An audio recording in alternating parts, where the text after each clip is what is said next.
नमस्कार दोस्तों, आपका एक बार फिर से स्वागत है हमारे YouTube channel Rajput tech classes में। आज हम बात करने वाले हैं एओ स्टार की, ठीक है ना, जो कि हम इसको क्या बोलते हैं, प्रॉब्लम डिकम्पोजिशन। ठीक है, ये देख लेते हैं कि एओ स्टार, स्टार का मतलब यहाँ पे होता है एडमिसिबल। ठीक है, एओ स्टार कौन सा होता है, ये हमारा क्या होता है, एंडोग्राफ होता है। एंडोग्राफ क्या होता है, ठीक है, एंडोग्राफ का मतलब ये होता है कि हम इसको थोड़े से छोटे से एक एग्जांपल से समझते हैं एंडोग्राफ का क्या मतलब है। एओ स्टार जो है, ठीक है, यहाँ पे मैंने एक छोटा सा एग्जांपल ले रखा था, want to pass in exam.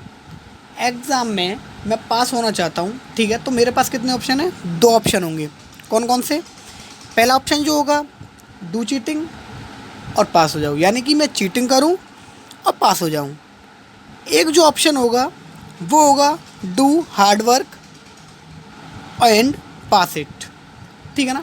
सो यहाँ पे ये कंडीशन क्या है, इसमें एक तो आपकी ये जो कंडीशन होंगी, एक तो आपकी ये कंडीशन बन रही है, ठीक है, और की, एक तो आपकी और की कंडीशन बन रही है, और इसके बीच में एक आर्क बना हुआ है, ठीक है ना, जिसको हम क्या बोलते हैं, आर्क। ठीक है, सो बेसिकली यहाँ पे इस वाली कंडीशन में जब भी यहाँ पे आर्क लगा होगा तो हम दोनों को एक साथ लेके चलते हैं। किस तरीके से? Do hard work and pass it, यानी कि ये जो कंडीशन होगी वो हमारी और वाली कंडीशन होती है, ये जो कंडीशन होगी वो होगी हमारी एंड वाली कंडीशन। ठीक है ना, तो इसीलिए हम इसको क्या बोलते हैं, एंडोग्राफ। ठीक है ना, एओ स्टार का मतलब यहाँ पे ये भी होता है ए और ओ, यानी कि एंड और ग्राफ। ठीक है ना, और यहाँ पे इसको क्या बोलते हैं, इस वाली प्रॉब्लम को बोलते हैं प्रॉब्लम डिकम्पोजिशन। यहाँ पे प्रॉब्लम डिकम्पोजिशन का मतलब क्या है, हम यहाँ पे पूरे सबसे पहले यहाँ पे कॉम्प्लेक्स प्रॉब्लम को छोटे छोटे हम डिवाइड करते हैं कुछ सब प्रॉब्लम्स में, यानी कि एक बार और कि हम कॉम्प्लेक्स प्रॉब्लम्स को डिवाइड करते हैं सब प्रॉब्लम्स में। ठीक है, इसका मतलब होता है क्या, प्रॉब्लम डिकम्पोजिशन। ठीक है ना, इतना समझ में आया। फिर यहाँ पे मैंने एक और लाइन लिख रखी है, मैंने छोटा सा एक थोड़ा सेंटेंस लिख रखा है कि A O star does not explore all the solution path one it got a solution.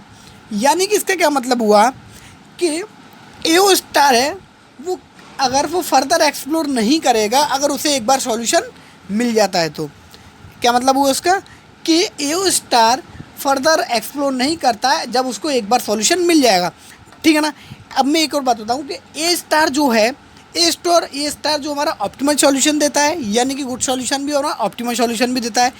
AO star जो है हमारा ऑप्टिमल सॉल्यूशन नहीं देता, ये हमारा क्या देता है, गुड सॉल्यूशन देता है। ठीक है ना, लेकिन एओ स्टार क्या है, हमारा ऑप्टिमल सॉल्यूशन देता है। एओ स्टार कब देगा, ठीक है ना, ए स्टार कब देता है हमारा, सॉरी ए स्टार हमारा कब देता है गुड सॉल्यूशन, जब हम अंडर एस्टिमेट पे काम करते हैं। ठीक है ना, अंडर एस्टिमेट क्या होता है, ओवर एस्टिमेट क्या होता है। ठीक है ना, इसके लिए मैंने एक और वीडियो बनाई हुई है, आप उसे जाके देखो, जिसमें आपको समझ में आएगा कि अंडर एस्टिमेट क्या होता है और ओवर एस्टिमेट क्या होता है। ठीक है ना, तो ए स्टार ऑप्टिमल सॉल्यूशन देगा अगर ये हमारा अंडर एस्टिमेट पे काम करता है। ठीक है ना, अब बात करते हैं ए स्टार की। ठीक है ना, तो ए स्टार में क्या करते हैं, मैंने बताया था, ये हमारा क्या होता है, प्रॉब्लम डिकम्पोजिशन, यानी कॉम्प्लेक्स प्रॉब्लम को हम इसको डिवाइड करते हैं सब प्रॉब्लम्स में। ठीक है ना, यहाँ पे अब हम सबसे पहले ये बात करते हैं, छोटा सा एक ग्राफ दे रखा है मैंने। ठीक है ना, हमने ग्राफ ले रखा है। अब हम इसमें बात करते हैं कि ये हमारा ग्राफ में क्या कह रहा है कि अब यहाँ पे सबकी एस्टिमेशन वैल्यू दे रखी है, बी की 4 दे रखी है, सी का, इसका क्या मतलब हुआ, 4 हमें 4 एस्टिमेशन वैल्यू, यानी कि ठीक है ना, हिस्ट्रिक वैल्यू हमें गोल नोड तक पहुँचाएगी, इसका मतलब ये होता है। ठीक है ना, सो अब हम बात करते हैं रूट नोड से हमारे पास बी पे जा सकते हैं, सी पे जा सकते हैं और डी पे जा सकते हैं। ठीक है ना, सी और डी के बीच में मैंने क्या लगा रखा है, आर्क लगा रखा है। ठीक है ना, सो हम जब भी यहाँ पे ए से अगर मैं बी की तरफ जाऊँगा, ठीक है, बी की तरफ मूव करूँगा, तो बी की जो हिस्ट्रिक वैल्यू कितनी, 4 है, एस्टिमेशन भी 4 है, और एक्चुअल कॉस्ट कितनी है इसकी, 1, तो 4 + 1 = 5, यानी कि रूट नोड की एक जो एस्टिमेशन वाली कुछ नहीं है हमारी 5 आ गई अगर हम बी की तरफ एक्सप्लोर करते हैं। ठीक है ना, देन एक और है हमारा सी और डी, अगर मैं सी और डी पे जाऊँगा तो इसकी हिस्ट्रिक वैल्यू कितनी आएगी, 2, और 3 कितनी, 5, और 2 कितनी, 7। ठीक है, तो नेक्स्ट जो एक और जो एस्टिमेशन कॉस्ट आएगी इसकी, एक 7 आई है। तो इसका क्या मतलब हुआ, हम फर्दर इसको कॉम्प्लेक्स प्रॉब्लम को डिवाइड कर रहे हैं, यानी कि मैंने दोनों में डिवाइड किया। अगर मैं बी की तरफ जाऊंगा तो मुझे कॉस्ट कितनी लगेगी, 5 लगेगी, और मैं सी और डी को सिलेक्ट करता हूँ तो कॉस्ट मेरी कितनी होगी, 7 होगी। तो सिंपल सी बात है, मैं बी की तरफ जाऊँगा, ठीक है ना। अगर मैं बी की तरफ फर्दर एक्सप्लोर करूँगा तो बी मुझे कहाँ पे लेके जा रहा है, ई और एफ पे, ये ठीक है ना, ई और एफ पे लेके जा रहा है। लेकिन ई की जो एस्टिमेशन कॉस्ट कितनी है, 6 है, एफ की कितनी है, 8 है। यानी कि अगर मैं ई की तरफ जाऊँगा तो 6 + 1 कितनी हुई, 6 + 1 कितना हुआ, 7। और अगर मैं एफ की तरफ जाता हूँ तो 8 + 1 = 9, ठीक है। तो ऑब्वियसली बात है, तो मैं 9 की तरफ नहीं जाऊँगा, मैं किसकी तरफ जाऊँगा, ई की तरफ जाऊँगा। ई की जो क्या है, ई की जो एस्टिमेशन कॉस्ट है कितनी, 4 आई है, सॉरी 7 आई है। तो 4 की जगह अब बी की जो एस्टिमेशन जो कॉस्ट होगी वो न्यू वाली कॉस्ट कितनी होगी, 7। समझ में आ रहा है, बच्चे यहीं पे कन्फ्यूजन करते हैं। देखो अब इसका मतलब यही फंडा है कि हम क्या करते हैं, हम कोई भी एक फर्दर सॉल्यूशन लेते हैं और उसके क्या है, रूट नोड तक जाते हैं, यहाँ पे सॉरी डेप्थ तक उसके जाते हैं, और फिर उसको अपडेट करते हुए आते हैं, हर एक की ह्यूरिस्टिक वैल्यू को हम अपडेट करते हुए जाते हैं, ठीक है। अब हम यहाँ पे बात करते हैं कि अब यहाँ पे इसकी कॉस्ट कितनी होगी, बी की 7 हुई, न्यू ह्यूरिस्टिक वैल्यू कितनी आएगी, 7 आई है। अब 7 + 1 कितनी, 8, यानी कि 5 से अगर बी की तरफ फर्दर करेंगे तो 7 + 1 यानी कि 8। अब जो ए की जो न्यू एस्टिमेशन कॉस्ट कितनी होगी, हमारी 8 होगी। समझ में आया, ए की अगर मैं बी की तरफ जाऊँगा तो न्यू एस्टिमेशन कॉस्ट हमारी कितनी होगी, 8 होगी, ठीक है। और अब मैं बात करूँ, देखो अब यहाँ पे तो कितनी हो गई, यहाँ पे तो 8 हो गई, ठीक है ना। लेकिन अब हम बात करते हैं यहाँ पे, अब ए से अगर सी और डी की तरफ फर्दर एक्सप्लोर करूँगा तो कितनी आएगी, 7 आएगी। तो सिंपल सी बात है, अब मैं 7 की तरफ मूव करके देखूंगा, ठीक है।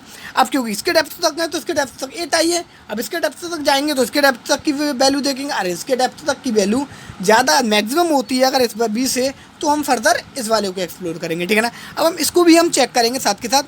तो हम बात करते हैं यहाँ पे ए से अगर मैं सी और डी की तरफ जाऊँ तो इसकी एस्टिमेशन कॉस्ट कितनी हो जाएगी, 2 + 1। अगर मैं इस तरफ जाएगा तो इसकी 7 आई है, ठीक है। अब हम बात करते हैं सी पे हैं, तो सी से हम या तो जी पे जा सकते हैं या फिर एच और आई हम दोनों पे जा सकते हैं, ठीक है ना। तो हम अगर मैं सी से जी की तरफ जाऊंगा तो इसकी कॉस्ट कितनी होगी, 2 + 1 3। तो एक न्यू एस्टिमेशन कॉस्ट कितनी आएगी, इसकी 3 अगर मैं जी की तरफ एक्सप्लोर करूँगा। और अगर मैं सी से एच और आई की तरफ एक्सप्लोर करूँगा, तो एच की हिस्ट्रिक वैल्यू कितनी है, 0 है। तो जिसकी हिस्ट्रिक वैल्यू जो 0 होती है वो कौन सा होता है, हमारा टर्मिनल पॉइंट, ठीक है। टर्मिनल पॉइंट का मतलब क्या हुआ, जिसकी हिस्ट्रिक वैल्यू हमारी 0 होगी तो गोल नोड से गोल नोड पे जाने की कॉस्ट कितनी होती है, 0 होती है। तो ऑब्वियसली यहाँ पे ये क्या होगा, हमारा टर्मिनल पॉइंट होगा, और ये हमारा क्या होता है, सॉल्व्ड, ठीक है। ये हमारा क्या हो जाएगा, सॉल्व हो जाएगा, यानी कि टर्मिनल पॉइंट में मिल चुका, सॉल्यूशन मिल गया, तो यहाँ पे सॉल्व हो जाएगा। अब हम इसकी जो अगर सी की हिस्ट्रिक वैल्यू की बात करें तो 0 + 0 तो 0 होगा, 1 + 1 2। तो यहाँ पे एक, अब इसकी जो एस्टिमेशन कॉस्ट आई पहले यहाँ पे 2 थी, ठीक है। अगर मैं जी की तरफ करूँगा तो 3 आएगी, और अगर मैं एच और आई की तरफ लूँगा तो मेरी 2 आएगी। सिंपल सी बात है, मैं 2 को लूँगा तो फर्दर मैं 2 से अपडेट करूँगा ए की एस्टिमेशन कॉस्ट, यानी कि 2 + 1 तो कितनी हुई, 3। तो ए की जो न्यू एस्टिमेशन कॉस्ट कितनी आई है, हमारी 3 आई है, ठीक है। तो मैं सिंपल सी बात है, मैं सी की तरफ मूव करूँगा। लेकिन अब मेरे पास क्या है कि मुझे दोनों को लेके चलना पड़ेगा, एक 3 आई है, अब मुझे डी पे भी तो देखना पड़ेगा ना। अब मैं डी पे भी जाके देखूंगा तो डी की जो एस्टिमेशन जो कॉस्ट आएगी कितनी आएगी, इसकी 3 थी, तो यहाँ पे भी 0 है, तो 0 + 1, अब इसकी 1 आई है, ठीक है। सिंपल सी बात है, अब इसकी क्या आई है, 1 आई है। न्यू एस्टिमेशन कॉस्ट कितनी होगी, इसकी 1 हो गई, अब 1, और अब यहाँ पे 1 + 1 इसकी भी तो 1 होगा ना, 5, तो 1 + 1 2, यानी कि अब जो इसकी जो न्यू एस्टिमेशन कॉस्ट कितनी आएगी, 2।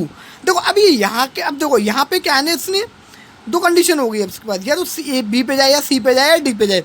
यानी कि जो सबसे कम जो मिनिमम जो एस्टिमेशन कॉस्ट किसकी आई है हमारे, अगर मैं इस वाले पाथ को मैं फॉलो करूँगा तो। और जे हमारा क्या है, जे की 0 है, तो ये भी हमारा क्या है, टर्मिनल पॉइंट है, ठीक है ना। तो ये भी हमारा क्या है, टर्मिनल पॉइंट, ठीक है, ये भी हमारा टर्मिनल पॉइंट है। अब मैं फर्दर बात करता हूँ कि अगर मैं डी की तरफ जाऊँगा तो डी की, देखो अगर मैं बी की तरफ जाऊँगा तो 8 आई है कॉस्ट मेरी, अगर मैं सी की तरफ जाता हूँ तो 3 आई है, अगर मैं डी की तरफ एक्सप्लोर करूँगा तो मेरी एस्टिमेशन कॉस्ट कितनी आई है, 2 आई है। तो सिंपल सी बात है, ना तो मैं बी को फॉलो करूँगा ना सी को करूँगा, मैं सिंपल सी बात है मैं डी को फॉलो करते हुए और मैं कहाँ पे आ जाऊँगा, रूट नोड मुझे मिल जाएगा। तो हम इसमें क्या करते हैं, हम ये कॉम्प्लेक्स प्रॉब्लम्स को, बड़ी प्रॉब्लम्स को छोटी सब प्रॉब्लम्स हम उसको डिवाइड करते हैं, ठीक है ना। फिर उसके डेप्थ तक जाते हैं और उसकी जो एस्टिमेशन जितनी भी कॉस्ट होंगी उसको हम अपडेट करते हुए फर्दर हम कहाँ तक जाते हैं, रूट नोड तक आते हैं। और रूट नोड पे जिसकी भी एस्टिमेशन कॉस्ट या बेसिक वैल्यू जिसकी भी कम होगी हम उसी को एक्सप्लोर करते हैं, ठीक है ना। तो इस तरीके से हमारा क्या करता है, ए स्टार हमारा काम करता है, ठीक है। तो आई होप कि आपको ये वीडियो पसंद आई होगी। अगर आपको ये वीडियो पसंद आई हो तो इसे लाइक करें, कमेंट करें और उसके अपने दोस्तों के साथ शेयर करें और हमारे चैनल राजपूत टेक क्लासेस को सब्सक्राइब करें, ठीक है। आज के लिए इतना ही बस। Thank you so much.